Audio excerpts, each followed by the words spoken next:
क्या आपने कभी सोचा है अगर गेमिंग कैरेक्टर्स को मौका मिल जाए रियल वर्ल्ड में आने का तो क्या होगा?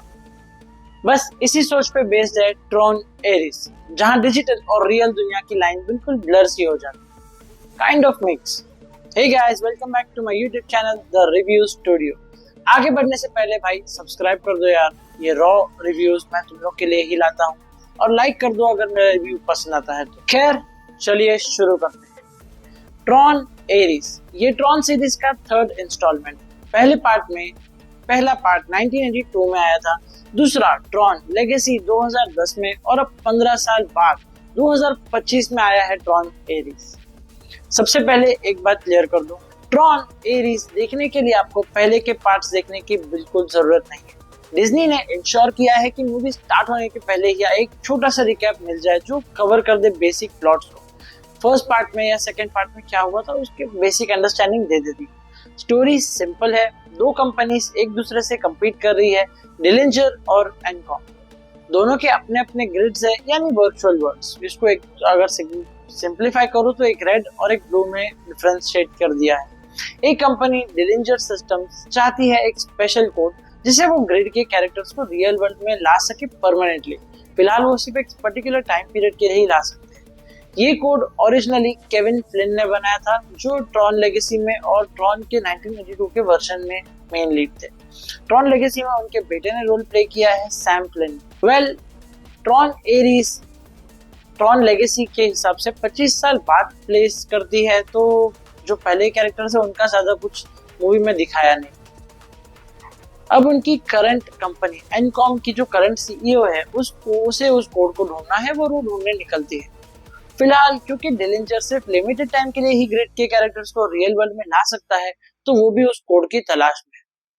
मतलब बेसिकली वो सिर्फ वेट कर रहा है कि कब एनकॉम वाले उस कोड को ढूंढ ले तो वो उन कोड को चोरी कर सके। ये बेसिक प्लॉट है, आगे बताऊंगा तो स्पॉइलर हो जाएगा। कॉन्सेप्ट इंटरेस्टिंग था, सोचने में मजा आता है कि अगर गेम के कैरेक्टर्स रियल दुनिया में आ जाए तो क्या हो सकता है। प्रोज भी कॉन्स भी। जस्ट इमेजिन यार, अगर वुल्वरीन या गॉड ऑफ वॉर का क्रेटोस अगर रियल वर्ल्ड में आ जाए तो जितने सन की वो कैरेक्टर्स है, आपको लगता है कितने लोग मतलब जिंदा बचेंगे? जैसे हमारे लोग हैं, आते जाते जिन पे गुस्सा आएगा ले लेवाइथन एक्स फेंक के मार देगा। खैर बाकी बातें फिर कभी। लेकिन मूवी के हिसाब से जो एग्जीक्यूशन था वो मुझे थोड़ा ऑफ लगता है। ऑनेस्टली ये मूवी जरूरी नहीं थी, क्योंकि ट्रॉन लेगेसी एक अच्छी मूवी थी, एक वाइब सेट किया था जो ये मूवी पूरी नहीं कर पाई। ऐसा लगता है कि डिज्नी ने बस ब्रांड वैल्यू और नॉस्टैल्जिया के लिए बना दिया है। ट्रॉन लेगेसी में जो विजुअल मैजिक, जो साउंड ट्रैक और जो इमोशनल वेट था, वो ट्रॉन एरिस में मिसिंग था। एक्टिंग की बात करूं तो जेरेड लेटो ने एरिस के रोल को प्ले किया है, लेकिन फ्रैंकली वो इस रोल में फिट नहीं बैठे। परफॉर्मेंस महसूस ही नहीं होती है, कहीं ना कहीं ऐसा लग रहा है कि मैं मॉर्बियस ही देख रहा हूँ, बट डिजिटल वर्जन में या गेमिंग वर्जन में। उन्होंने शायद फिल्म को मन से नहीं किया है, या वो कनेक्ट फील नहीं हुआ, ना कैरेक्टर डेप्थ जो थी वो मिसिंग लगी मुझे। ट्रॉन लेगेसी के सेट पीसेस, नियॉन वर्ल्ड, डैफ्ट पंक के जो म्यूजिक, वो जो लेगेसी छोड़ी थी 2010 में, ट्रॉन एरिस 2025 में भी उस स्टैंडर्ड को मैच नहीं कर पाती है। विजुअल अच्छे हैं बट कुछ भी वाव फील नहीं देता है। ओवरऑल ट्रॉन एरिस एक डिसेंट अटेम्प्ट है, लेकिन अपने प्रेडेसेसर्स के लेवल तक नहीं पहुंच पाती है।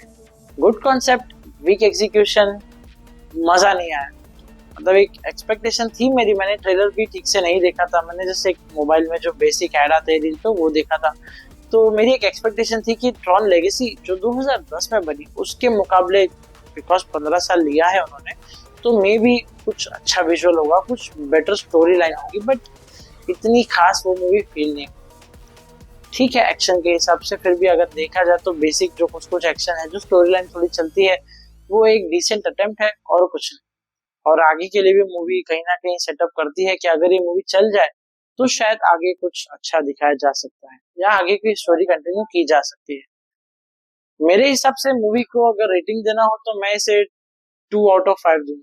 अगर आपको मेरे रिव्यूज पसंद आते हैं तो लाइक कीजिए, और अगर आपको लगता है कुछ मिसिंग है मेरे रिव्यूज में तो प्लीज कमेंट करके बताएं, ताकि नेक्स्ट रिव्यू और बेटर बना सकूं। मेरी कोशिश है कि जो रिव्यूज है वो पूरे रॉ रखूं, जो मुझे फील होता है मूवी को देख के मैं वो आपको बता सकूं।